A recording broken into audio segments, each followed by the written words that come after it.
Hello.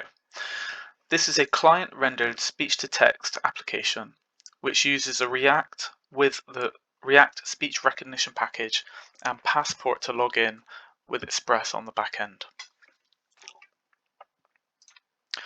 I will turn that off because it'll get incredibly frustrating if it continues to update and I'll run out of space.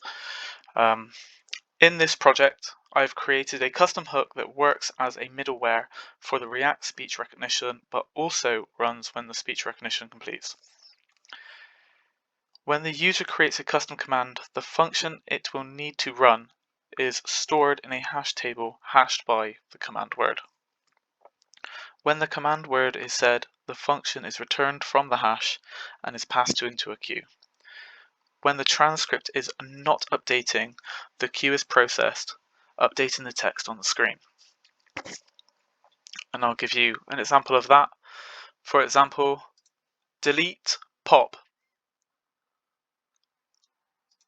And the pop didn't even get rendered to the screen before the word is deleted. It will delete if you allow it to render to screen. For example, delete pop. It still works. Few things to note. The Bing speech-to-text API includes punctuation. The Google Text API does not include punctuation. Way more useful to use the functions for punctuation on the Google one and to delete. Whereas on Bing, the better to just try to speak the sentence correctly rather than to add your own punctuation, because then you're trying to delete punctuation and you're trying to add your own punctuation in. Another thing, the Google speech-to-text API, when you say a single word, way less likely it picks it up. Very good at picking up all the words in a sentence. The Bing speech-to-text API is better at picking up a single word, but still a bit fickle. I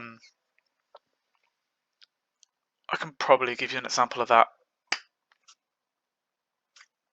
First, we'll create a function. So the way you create a command function is you create the command word. You do want to test that how good the speech-to-text picks up the command word. And we'll make that a delete command. So it'll be a delete function that's passed to the hash. Delete last sentence, and the delete up to char will be a full stop. We'll add that command. Got a nice little sample here, which isn't supposed to be there. So we'll delete that. Boop. Still deleted the full stop as well. I mean, you don't always want to do that, but you can fix it. Dot.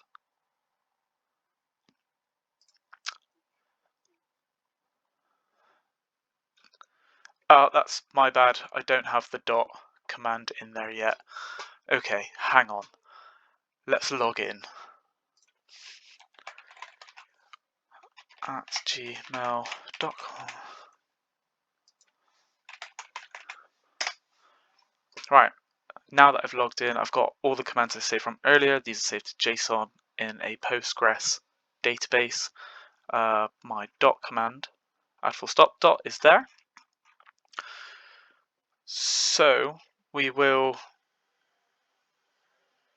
first of all delete the last sentence. So we'll do a boop, boop, pop, dot.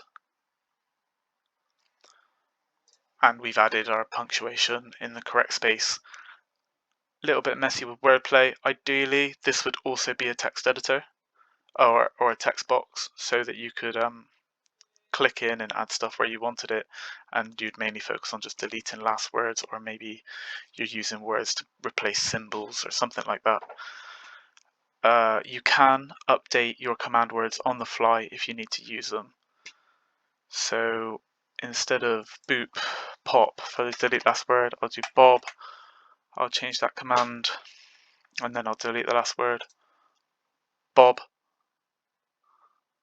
bob. There we go.